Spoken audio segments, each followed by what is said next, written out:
All right, we are live here on Facebook inside my Facebook group, Thinking of Results with Doug Dane. Day 2 of The Secret in Think and Grow Rich. Hello, Francine, you're with us. Good afternoon, I'm here. Hello, hello, how are you? I'm great, how are you doing? Good. I thought I would do this webinar from my patio, so I may be waving at the mosquitoes, but just ignore that and we'll have some fun with this. So I'm excited about day 2. So we're going to get right into this. Francine's going to be watching the Facebook group. And for those of you that are just joining us, she'll get you into the group. And if you're watching the recording, I want to welcome you back for day 2. If it's day 1 for you, joining us with day 2, that's okay. You can watch the recording from yesterday in the Facebook group. So really glad to be here, and we're going to get right into it. And then at the end, if we have time, I'll stick around for any questions or comments you guys have, and we'll spend a bit of time on that. So Francine's going to be monitoring the Facebook group for that, and we'll just dive right into it. Ready to go, Francine? Oh, I'm ready. All right, let's do it. Let me just get my slides up here, and away we go. All right. So listen, I want to start with the 4th step towards riches, specialized knowledge. You know, before I get into this, I was sitting in my backyard here getting set up for this call, and I was just thinking about how I got this house. Bob really helped me out with this house, and we'll talk about that a little bit later in the decision chapter, the decision principle. But I remember when I first really started to study this stuff seriously, and so it's about 6 years ago. As I mentioned yesterday, I was in the mortgage business and I wasn't really all that happy. I was doing well, but I really wasn't pursuing my passion. I wasn't waking up in the morning excited about my days. I was going in late, going home early. My passion lay in a different area, but I didn't quite know what it was. I certainly didn't know how I was going to do it. And so I knew I needed some help. I knew I couldn't do it by myself, and I knew I needed some mentorship and some coaching. So I got into the Bob Procter coaching program, and I remember the first entry that I wrote in my journal, and I wrote down, this is called the Think and Grow Rich experiment. I'm going to document everything that I learned from this. I'm going to follow every lesson to the letter. I'm going to follow Bob's instructions, because I want to be living proof that anybody can think and grow rich, even somebody like me. And when I said even somebody like me, because I wasn't really happy with who me was, and I wasn't really happy with where I was in my life, and I certainly wasn't happy with where I had been.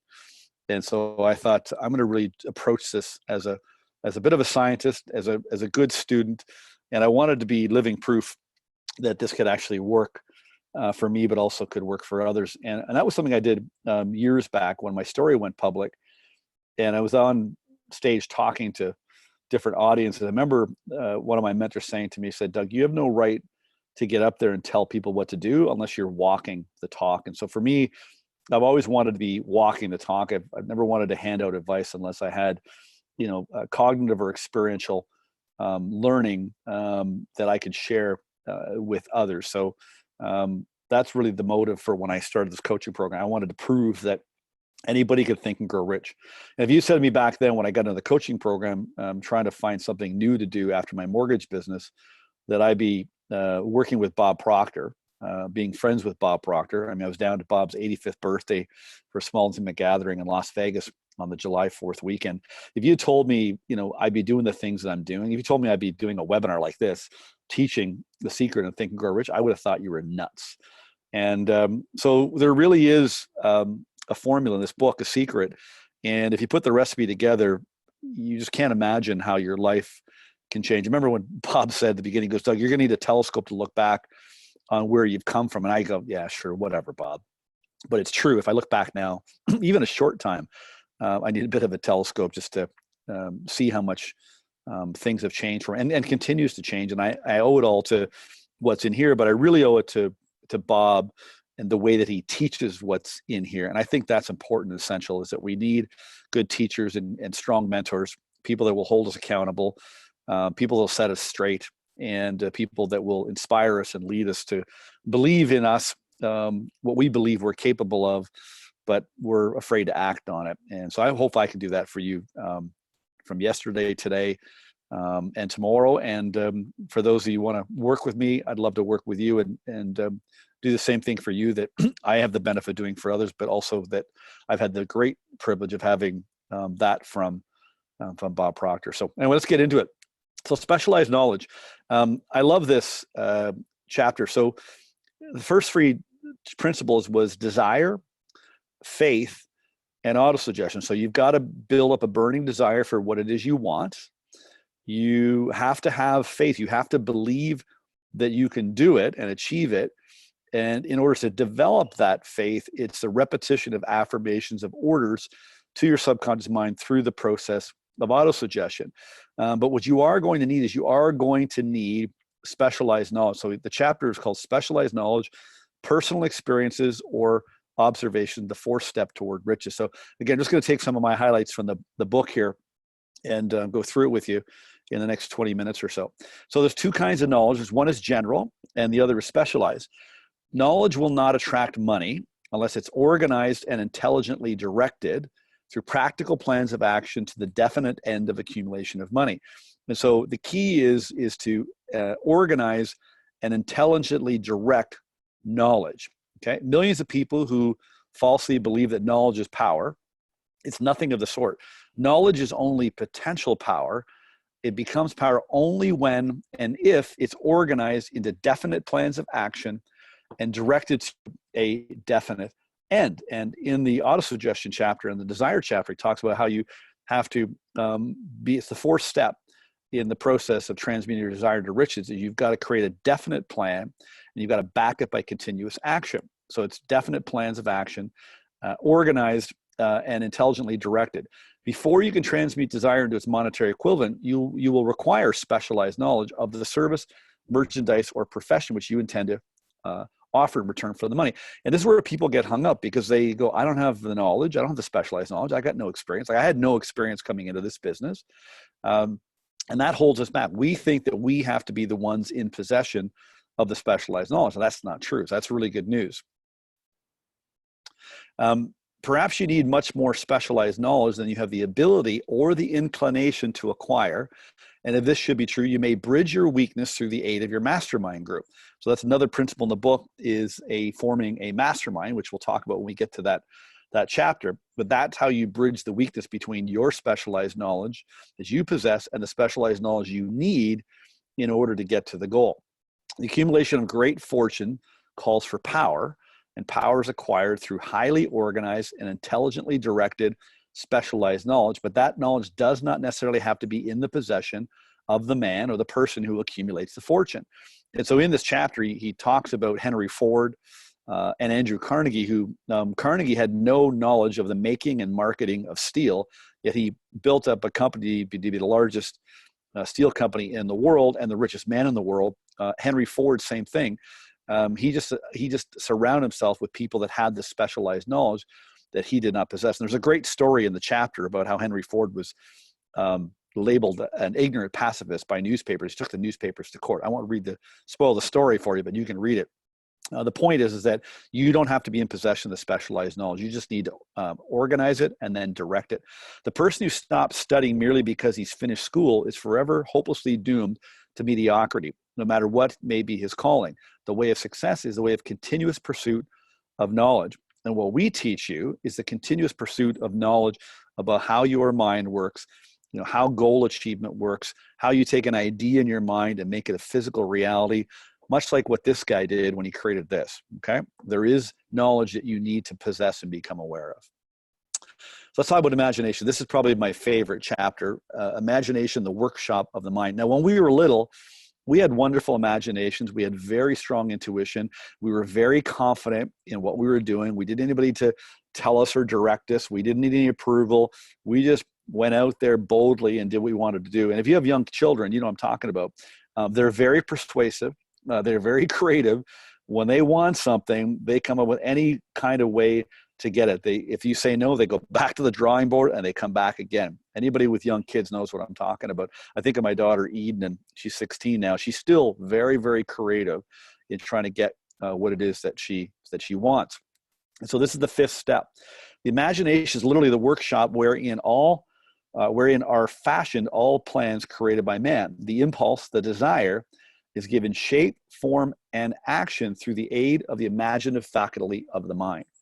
The imaginative faculty functions in two forms. One is known as synthetic imagination, and the other as creative imagination. And later, he talks about the sixth sense, which is the development of your creative imagination. We'll talk about that later. So synthetic imagination is where we arrange old concepts, ideas, or plans into new combinations.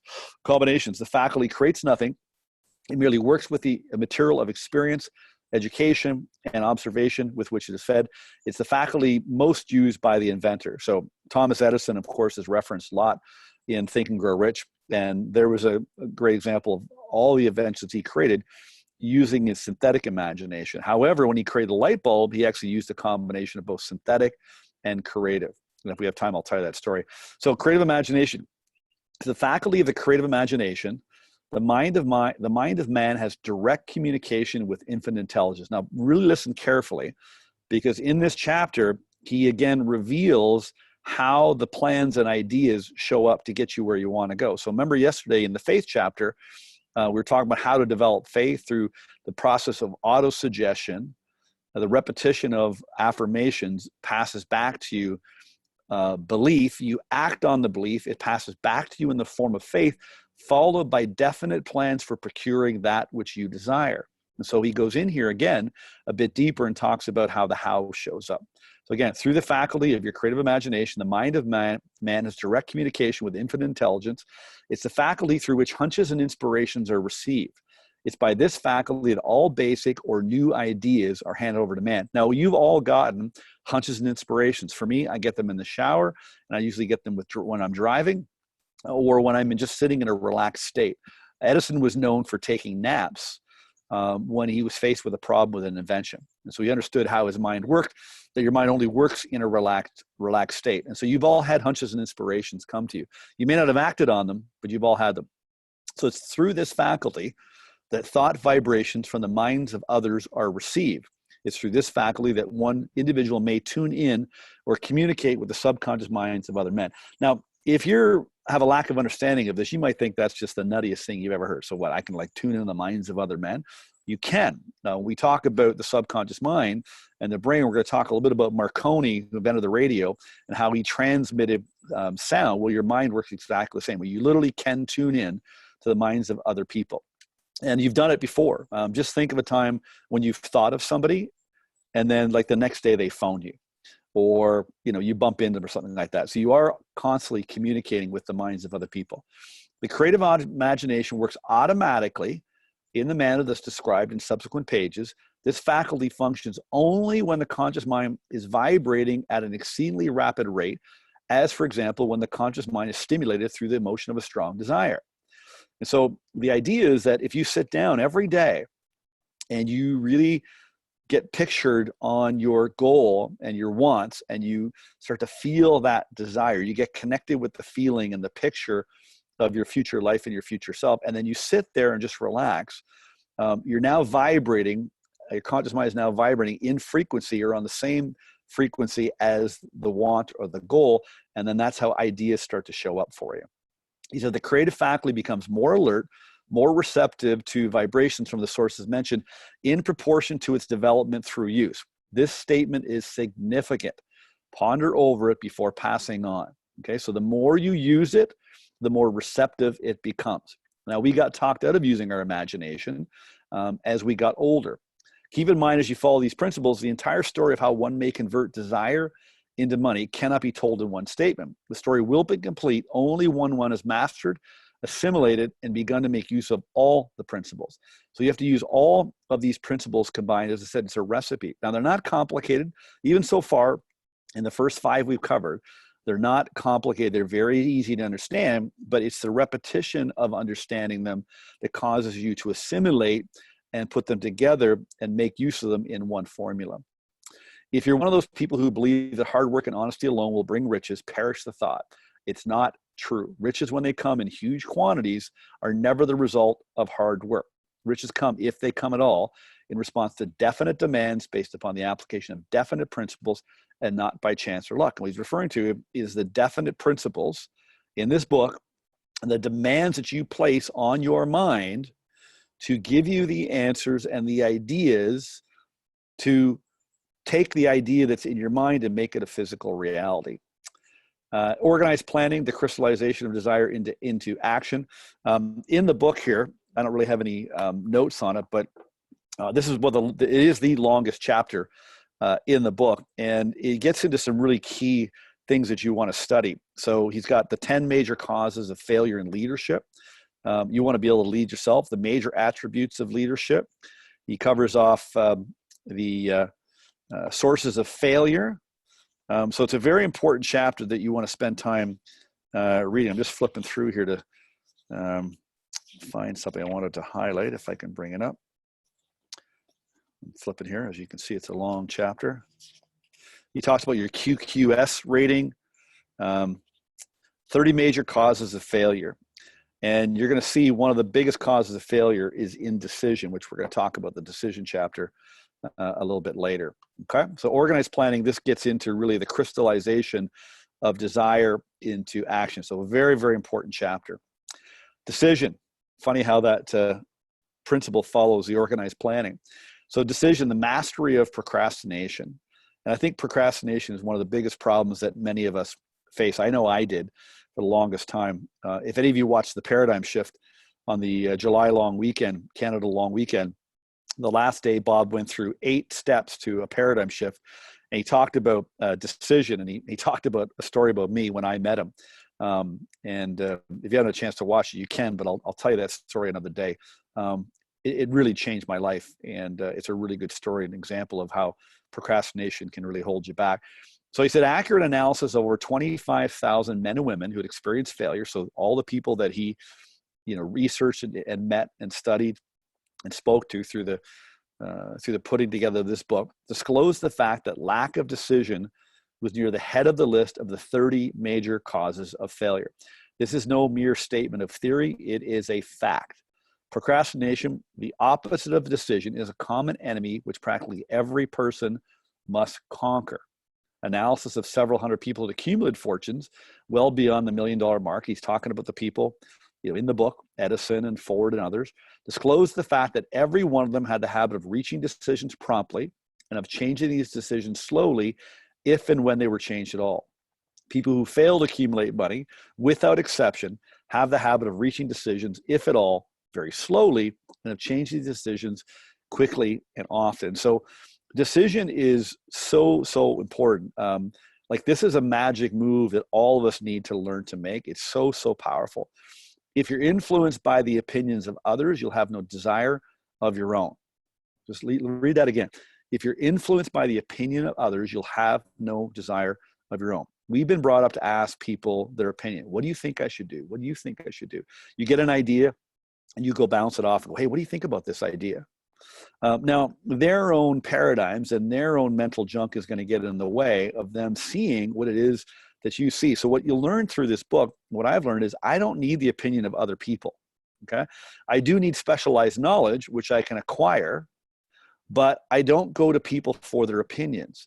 I only go to people that have specialized knowledge that I need to get where I want to go. And in the book, Hill talks about, don't reveal your goals or what it is you're doing. Only ask intelligent questions to get the specialized knowledge that you need. And so if I need financial advice, to raise money or do whatever, I'll go to somebody. This is important to you. Only go to people that are getting the results you want to get in a certain area. Those are the only people that you ask advice from. Like I always said when I taught people about money in the mortgage industry, I said, don't go ask poor people for advice if you want to become wealthy or you want money freedom, right? So I don't need the opinion of other people. I just go to the specialized knowledge I need, and I organize that and I direct it intelligently to get me towards the goal. Indecision is a habit which usually begins in youth. The habit takes on permanency as the youth goes through grade school, high school, and even through college without definiteness of purpose. The major weakness of all educational systems is that they neither teach nor encourage the habit of definite decision, and nothing happens until you make a decision. Now, school hasn't changed all that much. I mean, I haven't been to school in a long time. In fact, I didn't even finish high school. I quit grade 9 3 times. I don't have any post-secondary education, no university, no college, nothing. And I had a hard time making decisions. And I think most of you probably are suffering from the same problem. What I found out, the good news in Bob teaching me about decision was Nothing actually happens until you make a decision. Sometimes I hear Bob say, what do you want? He goes, well, somebody says, I want to build a business, or I want to travel the world, or whatever. Bob will go, why don't you do that? He goes, well, I don't have the money, or I don't have this, or I don't have that. And Bob will go, you don't need that. And they go, what do you mean? He goes, you don't need it because you've not decided to do it. Okay. So when you're thinking about something that you want to do, you get an idea, and then you start procrastinating, putting it off because you don't know how to do it. You have doubts, fear, worry. You don't have the knowledge. You don't have the money. Whatever excuses and alibis you make up as to why you shouldn't move forward, the longer you do that, the more doubt that comes up. And if you're talking to God or you're talking to the universe, they're both saying, hey, listen, when you make a decision, you let me know, call me, and I'll give you the plan or plans that you need. But until then, you don't need to know how to get there because you've not decided to do it. So decision is critical. I talk to people every day, and they talk about what they want. And the fundamental problem is they've not decided. They go, well, I've decided. I go, no, you haven't. You're still thinking about it. And so I just go, make a decision first, and then start the plan. Okay. It always comes down to decision first, then the plan follows. So just start to practice that and make decisions very quickly, just with little things. Just start making decisions very, very quickly, and you'll start to form that habit. So when the big decisions come, then you're able to do that. And I'm sitting in this beautiful home right now that I bought last November, and I was talking to Bob about it. And again, I was kind of stuck down here thinking my old way, and I wanted to be up here, which was to acquire this home. Bob says, you got to get yourself up here, Doug. Stop thinking down here. You got to get up here. Get on this level. Think about the house, and you'll think of ways to get it and make a decision. He says, sign that offer. Just accept the deal. We were going back and forth with the offer. And when he asked me how it was going, I said, well, I just got to sign back. I've got to figure out what I'm going to sign it back at. He goes, what do you mean sign it back? He said, just accept the offer. I go, but Bob, there's a big departure in price. He goes, who cares about the money? You're going to earn it anyway. You understand money. Don't worry about the money. He says, get on your phone right now and send a text to your realtor and just accept the offer. Well, I was crapping my pants. In fact, I put it off. He comes by my table. He goes, have you sent the message? I go, no, I'm going to do it in a minute. He goes, Anyway, I finally sent the message, and I didn't know where I was going to come up with the money. And about an hour later, in fact, Francine was with me. She was watching at the table while Bob was talking to me. And then we get in the car, and on the way home, I got the idea on how to get the money like that. The ideas and the plan came to me after I made the decision. Persistence, the sustained effort necessary to induce faith. This is the 8th step towards riches. Persistence is so essential. Persistence is an essential factor in the procedure of transmuting desire into its monetary equivalent. The basis of persistence is the power of will. Okay. And so you have to persist. Nothing in this world is going to come like that. People that, get into personal development, they want instant fixes. They want to take a magic pill. It doesn't work that way. You have to persist. And if you persist, it will pay off. Lack of persistence is, again, one of the other major causes of failure.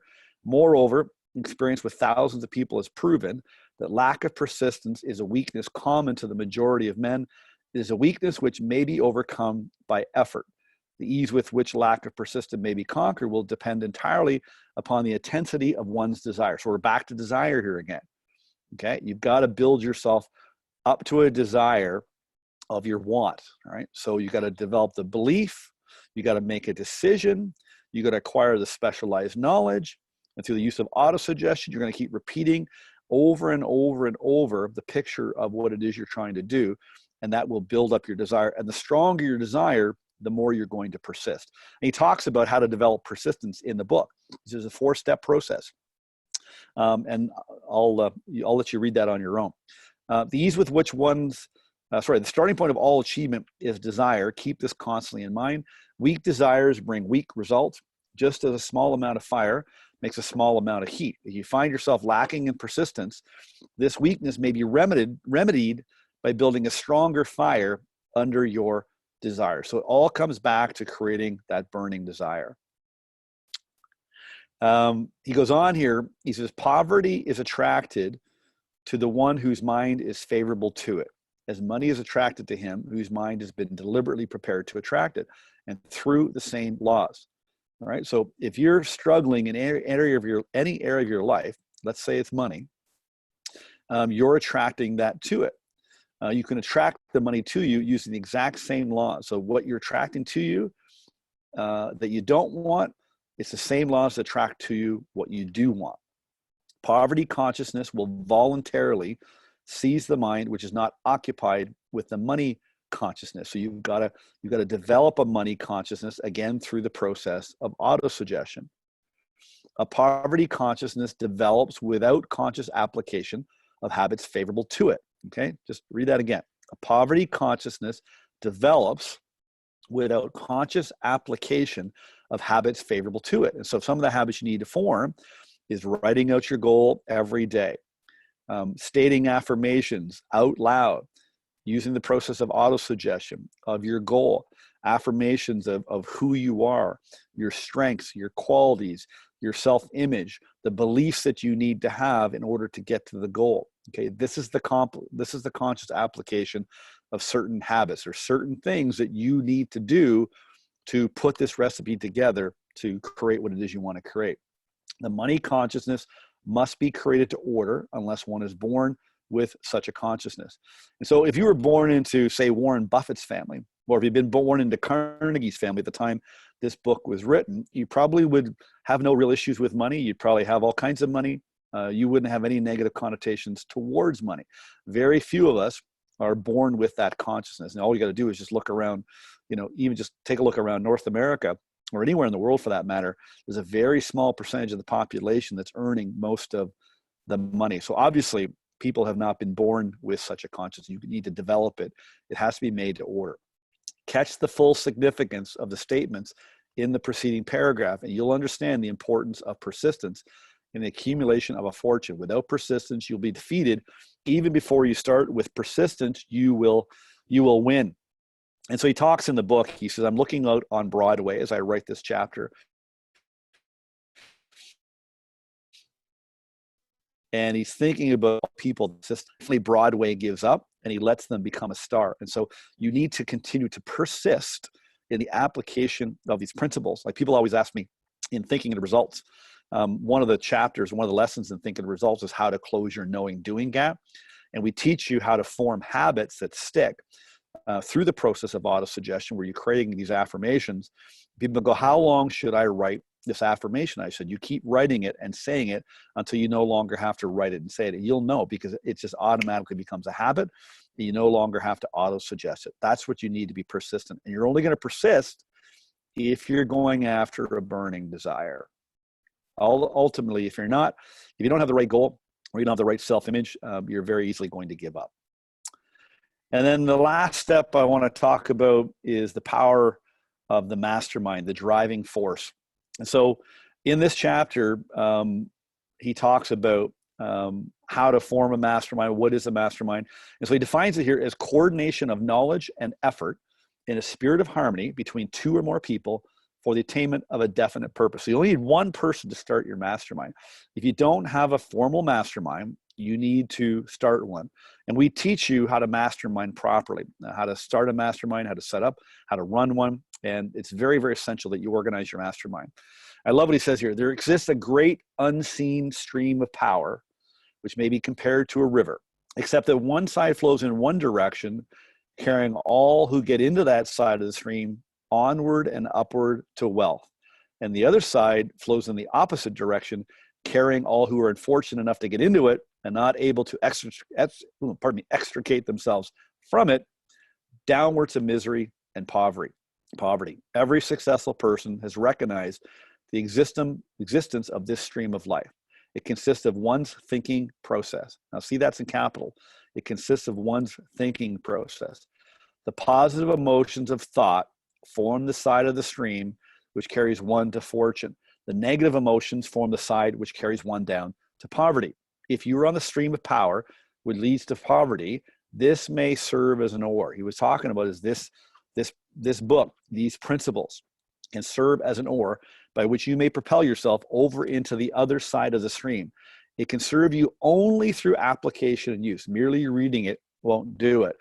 And so that's what I was doing, and lots of people do, is they read the book. They read all these shelf-help books or books that get answers, and they gather the information, but they don't do anything about it. You've got to close your knowing doing gap. It's the application of what's in this book. It's the application of the principles in thinking and results that we teach. That's where the magic really happens. And that's why you need somebody that can mentor you and guide you to do it. And so I'd suggest you find something like that. It could be me, it could be Bob and I, whatever you like, but you definitely need to be directed like Bob was, Raymond Stanford directed him on how to implement these principles. And if you know Bob's story, it changed his life dramatically forever.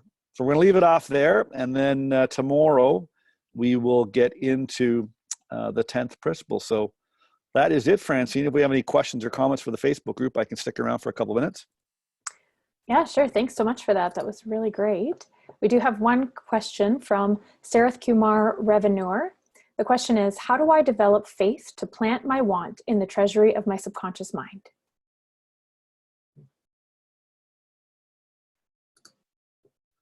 I will read it to you. Just go back to the faith chapter. We talked about it earlier and yesterday. There comes now a statement which will give a better understanding the importance of the principle of autosuggestion assumes in the transmutation of desire into its physical and monetary equivalent. Namely, faith is a state of mind which may be induced or created by affirmation or repeated instructions to the subconscious mind through the principle of autosuggestion. It's all autosuggestion. And he says at the back of autosuggestion, and I think if you're not using autosuggestion or you're using it intermittently, or you're kind of off and on and not persisting, at the back of the chapter, he finishes it. He says, read the chapter, this is autosuggestion, read the entire chapter aloud once every night until you become thoroughly convinced that the principle of autosuggestion is sound, that it will accomplish for you all that has been claimed for it.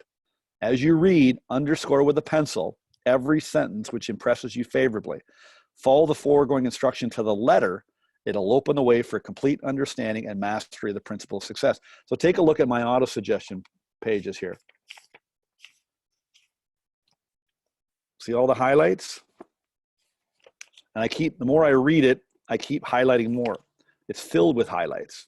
So that's what I would do. I would read the autosuggestion chapter every night before you bed out loud until you become convinced that it works. And then that will give you the belief to persist in the use of autosuggestion to develop the faith that you need in the belief. Perfect. Thank you. We have another question from Deborah Dickinson. She says, good morning, Doug. Hello. How do I find a mentor? Ask. First off, you got to decide that you want one. I learned for me, everybody needs accountability and mentorship, but we don't always want it. Because like the joke with Bob is don't tell Bob what you want, because then he's going to put you on the hook. And I've experienced that many, many times. I think of some of the things I've achieved or that I have because I told him I wanted it, and then now I'm accountable. You got to decide that you want one, that you want the accountability, and you're committed to it, and that you want a mentor. And when you make that decision, then you'll find them. How's that thing go? How do you say that, Francine? When the student is ready, the teacher will appear. Yep. When I was ready, mine appeared. There you go. Yeah. So you got to be ready in it, and that starts with a decision. Perfect. Thank you. No We have problem. another question coming in from Zonglod Lecoupe. How can you change the truth about negative money sentences that you're telling yourself? I hate to be a broken record and be repetitive, but it's the repetition of affirmations of orders to your subconscious mind is the only way to change beliefs. Whatever you believe about money right now, that was drilled into you through repetition. Your parents told you things, maybe you witnessed them, holding back on money, and, we don't really need it. You saw people in your life operating a certain way around money. That's what my problem was. I mentioned that yesterday. When I got into business, I went bankrupt. I'm reading this book and I go bankrupt because I had a real negative association. I had a real poverty consciousness because of where I grew up. So the only way to change it is the exact same way you got it. And I find that ironic, Francine. It's interesting because when I tell people, listen, I want you to write an affirmation 100 times in the morning, 100 times at night. Bob talks about that in lesson 3 of Thinking Results. And people go, why the hell would I do that? I go, Why the hell wouldn't you do that? That's the way you were programmed in the first place. But, our paradigms are so strong. Our lack of understanding, which creates our lack of belief that this can actually work for us, is so strong that we don't really believe it could be that simple. I remember talking to Bob in Vegas over breakfast. He goes, Doug, he said, this is so simple. He said, we make it so complicated. And that's just our upbringing. That's the way we were raised. That's the way we were taught to learn. We think it's complicated. This is not complicated. What's in this book, it's dead simple. We want to make it complicated, but it's not that complicated. So it's back to autosuggestion. It's just a repetition of affirmation of orders to your subconscious mind. That's it. Great. Thank you. That's a great reminder for all of us. And myself. More just a comment here. Deborah is just saying, thank you for the reminder about reading the chapter on autosuggestion daily. Thank you. I've made a decision. Now I know what I really want in a mentor. And I've wanted one for some time now. So I just thought I would tell you that. Yeah. Cool. I think the one thing I learned in this book, just to wrap up here, is that I've always been good at following instructions. And I've bought a lot of shelf help books. And I read them and the instructions made sense, but very rarely did I actually follow the instructions. And so when I got into the coaching program with Bob and I wrote down that statement that I'm going to follow the instructions to the letter, I'm going to be living proof that anybody can think and grow rich, even somebody like me. I made my mind up that I was going to follow instructions. Now, have I followed instructions and directions to the letter in this book since I've been reading it? No, but I get better and better and better. And the more I follow instructions and do exactly what he tells me to do, and that's what Bob says, do exactly what I tell you to do, the more things begin to shift. So just the instructions are in here, folks. And then work with somebody that knows how to apply this, and your whole life will change. So. Perfect. Thank you. I don't know if we have time for one more. I don't mind. Okay. Jem is asking, my daughter wants to ask how to overcome anger. How to overcome anger. Well, if you're angry, it means that you're reacting to your perception of a situation, something somebody said or did or whatever it is. You could watch something on the news and it can anger. I'm really angry. What I learned is that if I have a negative emotional reaction to something, it means that I'm not thinking. Okay, so I have the ability to take information, and we mentioned this earlier, that I can reject ideas and information that comes at me from the outside, from what people say and do, or reading or watching or whatever. I have the ability to protect my subconscious mind, which is my emotional mind, from those ideas.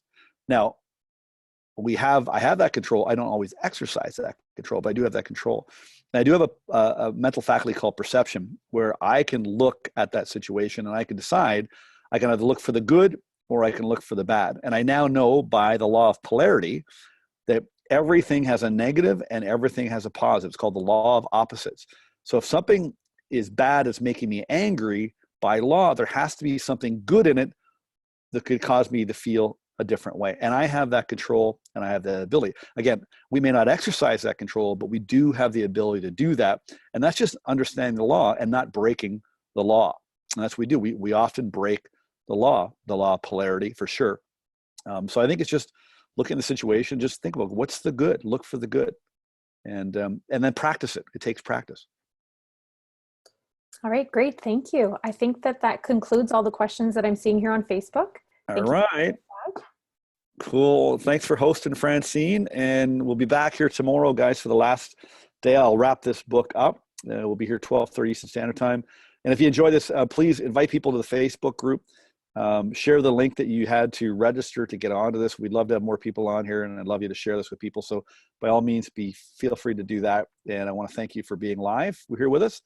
And for people watching the recording in the Facebook group, I hope you enjoy it. And we'll talk to you tomorrow. Thanks, Francine. Thank you. Have a great afternoon. Right. Yeah, you too. See you.